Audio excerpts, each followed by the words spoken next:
Bonjour Alain Burlot. Bonjour Jean-Philippe Denis. Alain Burlot, professeur émérite du Conservatoire national des arts et métiers, grand auteur francophone dans la collection EMS, Comptabilité, l'Empire des nombres, comptabilité au pluriel. Ne jamais oublier le pluriel à comptabilité. Voilà, ça peut éviter bien des contresens et ça pose beaucoup de questions. 1947, Pierre Garnier définissait la comptabilité comme l'algèbre du droit. Et alors évidemment, quand on commence à s'intéresser à la question du climat, là, on ouvre la boîte de Pandore.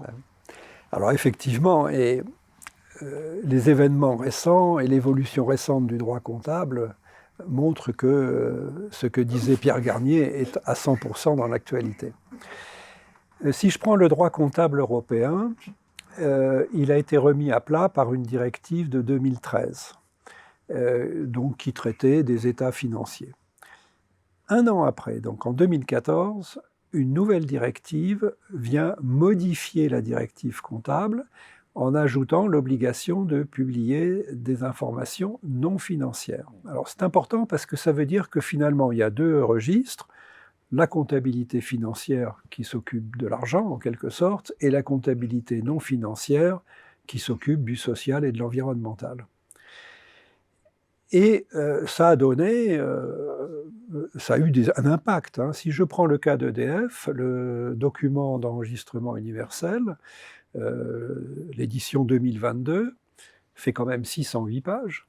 Et là-dedans, on trouve 160 pages sur les questions non financières.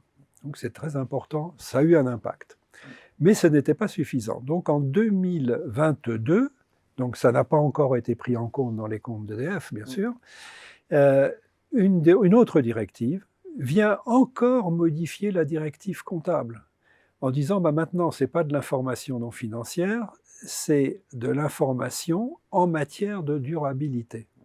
Autrement dit, les deux registres, ce n'est pas, si vous voulez, deux voisins de palier dans un immeuble, ils habitent le même appartement, pour prendre une image.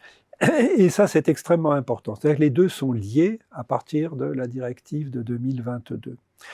Alors, chaque fois que le droit comptable évolue de façon très importante sur un problème comme celui-là, il y a des organismes privés qui sont en quelque sorte les avant-coureurs.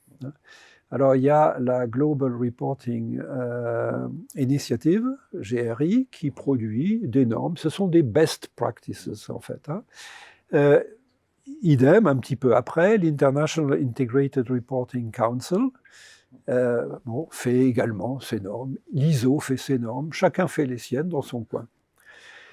Et puis, il y a l'International Sustainability Standards Board, qui est une émanation de l'IFRS Foundation, qui produit lui aussi, il est en train de produire ses normes. Bon, mais ça n'a pas de valeur contraignante.